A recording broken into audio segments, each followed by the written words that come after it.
Hey guys, welcome back with another video.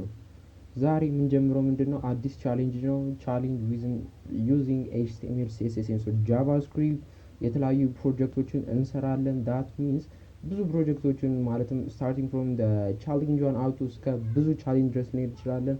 ሶ አስ ደ ፈርስት ቻሌንጅ ዊ አር ጎይንግ ቱ ቢልድ ኤ ካውንተር አፕ እንደዚህ ስንል አሁን ለምሳሌ if you are familiar with a view framework, a JavaScript framework that is used for development of user interface and also a single page application ማለትም ቪው ፍሬምወርክ የሚባል አለን። እሱ ፍሬምወርክ እና ዩዘር ኢንተርፌሶችን ቢውል ለማድረግ ይጠቅመናል። ስለዚህ አስ ኤ ዲፎልት ማለትም ኢንስታል አድርጋችሁት ኢንጂን ስታርተር ኢንጂኑን ብታዩት የካውንተር አፕ ነው። በጣም ፌመስ ነው ካውንተር አፕ። በብዙ አፕሊኬሽኖች ልንጠቀም እንችላለን። ሶ ዊ አር ጎና ክሪኤት that counter app by using HTML, CSS and JavaScript. So it's going to be real easy. So this, by the way, this is just like a starter engine is my bootstrap, bootstrap starter engine. You can just download from this extension. As you can see, very extensions control shift plus x የምትለዋን ነክታችሁ ወይም እዚህ ጋር የምትለዋን በተን ነክታችሁ extension bootstrap ብላችሁ ማውረድ ትችላላችሁ። ወይም ሊንክ in the description box. I have also Python extension snippet extension አለኝ። ከፈልጋችሁ ሊንክ in the description box ላይ አስቀምጥላችኋለሁ። ይጠቅማችኋል። ብዙም ያህል ባይባል ይጠቅማችኋል። then the next thing, the first is going to be instead counter እንላለን አፕ እንላለን ማለት ነው። so this header one is going to be get convert ወደ ምን እንዳርገው counter app. then in this case ማን ላታለን counter app challenge one.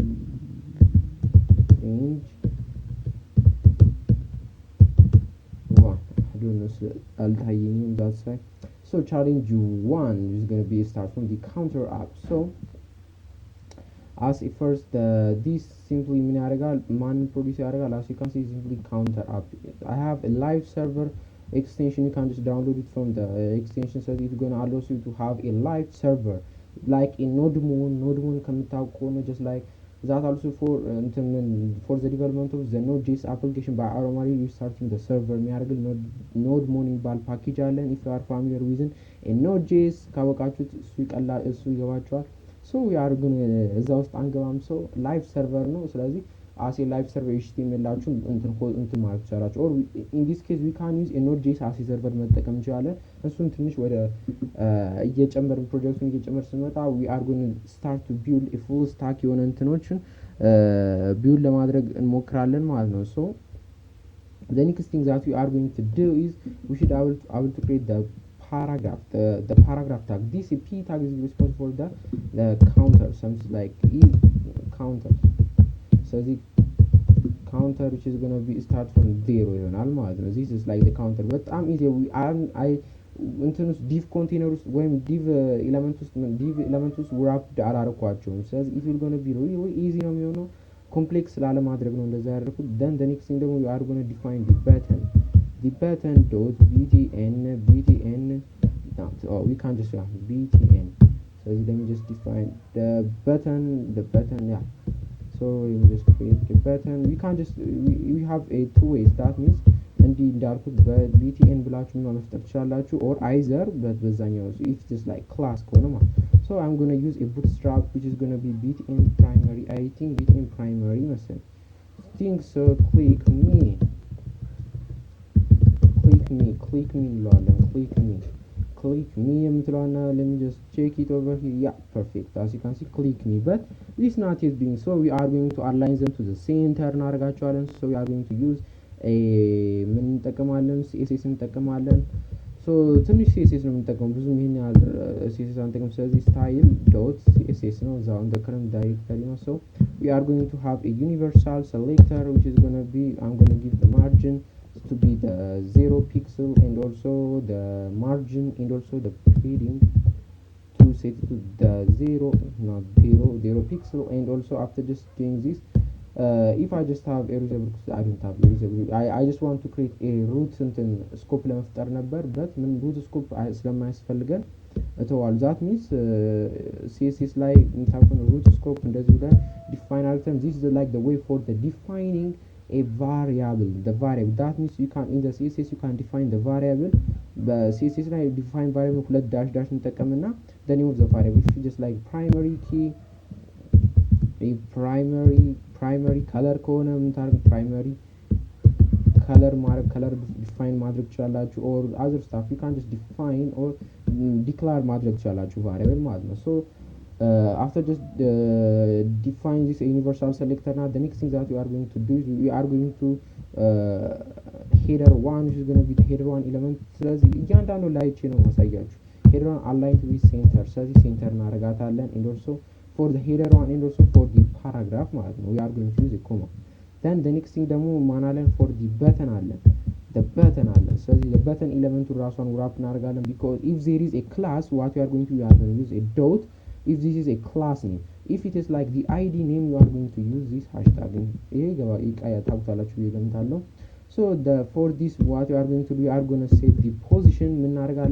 There are a lot of thousands for the aligning to the center. So ይሄኛው በለናንተ ይቀላችኋል ማለትም አዲስ ኮንሴፕትም ለማስተዋወቅ አሪፍ ነው የሚጠቅማችሁ ኮንሴፕትን ለማስተዋወቅ ብዬ ነው ፖዚሽን ሪላቲቭ ካደረግነው በኋላ we can just set the left or the left, the right, the top and also the bottom set ማድረግ እንችላለን. For the left we are going to take the 46% width of the available 46 available into space 46% እንወስዳለን ማለት as you can see it takes the 46 available width እንወስዷል ማለት ነው. ስለዚህ it seems like it works fine. We just build the front end part one ማለት ነው build አድርገናታል. The next part is going to be the backend part ነው የሚሆነው. So we are going to go to the JavaScript and so var number and so for this number is going to start from there and so function is going to be increment which is going to be increment in bar function allen. Then in this case each times number band ጨምራል and also this is if you are not familiar with document object, this is a document object model DOM ይባላል ማለት ነው. DOM so if you are not familiar with the DOM document object model is like a representation of the JavaScript web pages. So you can just access each element that you just want from the HTML by using the DOM in the JavaScript. So the DOM ማለት እያንዳንዱን ኤሌመንት HTML ኤሌመንቶች እያንዳንዱ የፈለካችሁን HTML ኤሌመንቶች በታግ ሊሆን ይችላል በአይዲ ሊሆን ይችላል or በተለያዩ እንትኖች ሊሆን ይችላል you can just access if you እና ስለዚህ እሱም ላይ ዲፕ አንገባ ስለዚህ እሱም ላይ ኮርስ ከፈለጋችሁ ለሚለው the comment section ቀለል ያለ ክራሽ ኮርስ ነገር ሰጣችኋለሁ. ስለዚህ for now we are going to use get element by the id.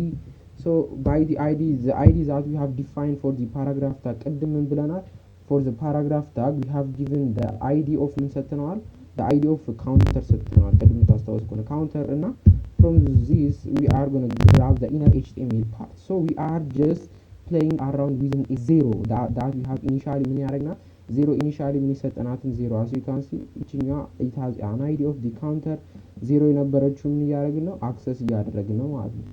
So inner HTML ምን እናደርጋታለን እኩል ይሆናል number each times when this button get clicked the number element is going to get updated ማለትም when ማን ሰው ዩዘሩ በተኑን ክሊክ ባደረገ ቁጥር each time ስለሆነ updated ስለሚሆን ማለት ነው. ስለዚህ updated ከሆነ በኋላ ምን እናደርጋለን each times updated እንትኑ በupdated ጊዜው ምን እናደርጋለን we are going to ምን ያደርግ ነው እዛ ኤሌመንት ላይ ምን ያደርግ ነው ዶክመንት by get the id counter የሆነው ኤሌመንት ላይ inner HTML ሪራይት እያደረገ ነው ማለት ነው. So ይሄኛው የምታዩት like snippets something like snippets እንትን ነው TypeScript ነው because TypeScript use a static type ስለሆነ a compiled እና static type እንትን that is going to be get converted into that is going to be get compiled to JavaScript form የሚሆን ስለሆነ በTypeScript ምን ማድረግ ይችላል መስራት እንችላለን ማለትም by having a document object by something like var document that have a type code document says እሱ ውስጥ አንገባበት TypeScript it is just like it's like arif programming language ይባላል super set JavaScript ማለት ነው. like Objective-C is Objective-C እና Objective-C እና C እንደምናወዳድረው TypeScript እና JavaScript ማወዳደር ትችላላችሁ ማለት ነው. so number እያደረግን ነው. so the next thing that you should have to do you should have to set an on-click event. This on-click event is an event that is going to be get triggered when the user or when the client press the button. press ማለትም ይሄኛው እንትን ይሄኛው ፋንክሽን የዚህኛው JavaScript ላይ ዲፋይን ያደረግነው ፋንክሽን እንትን የሚለው ማለትም just like on work የሚሰራው when ሰውየው ማለትም ዩዘሩ እቺን በተን ክሊክ ባደረገ ጊዜ ነው ማለት ነው። ስለዚህ ለዚህ ስታፍ ምን ማድረግ አለብን? ኦን ክሊክ አትሪቢዩት መስጠት አለብን ማለት ነው። ኦን ክሊክ አትሪቢዩት ኦር ኦን ደብል ክሊክ ትችላላችሁ። ስለዚህ ኢንክሪመንት የሚባል እንትን የሰጠው ኢንክሪመንት የሚባል ቫሪያብል እንትን ፋንክሽን ዲፋይን ያደረኩት አይ ቲንክ ኢንክሪመንት increment, so it works fine. Says on click event set አድርገናል. Let me just go over here and so let me just click it. I think it is not responding. I think it's not responding. We should have to import the script. So we didn't yet script እንትን አላደረግንም። ስለዚህ script we can have a lot of እዚህ ጋር ምን ማድረግ ዲፈር መጠቀም ትችላላችሁ። በእናንተ ይወሰናል። ዲፈር አትሪቢዩት መጠቀም ትችላላችሁ። ሶርስ script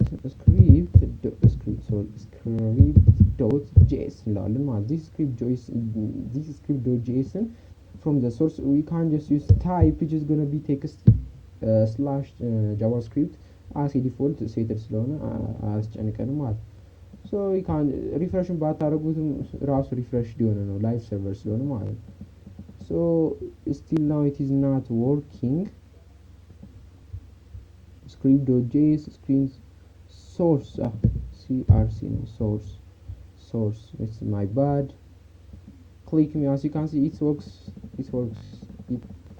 fine. ስለዚህ ይሰራል ማለት ነው። as you can see እስከፈልጋችሁበት ክሊክ መሄድ ትችላላችሁ ማለት ነው። ስለዚህ this is the all stuff that you should have to do for the creating the counter app. ስለዚህ this is our first challenge ነው የመጀመሪያችን ቻሌንጅ ነው። on the next ደግሞ በተለያዩ እስከንት ድረስ እንሄዳለን እስከ building a large project ማለት full stack አፕሊኬሽኖችን ዌብ አፕሊኬሽን እንዴት ቢልድ ማድረግ እንደምንችል እንሄዳለን።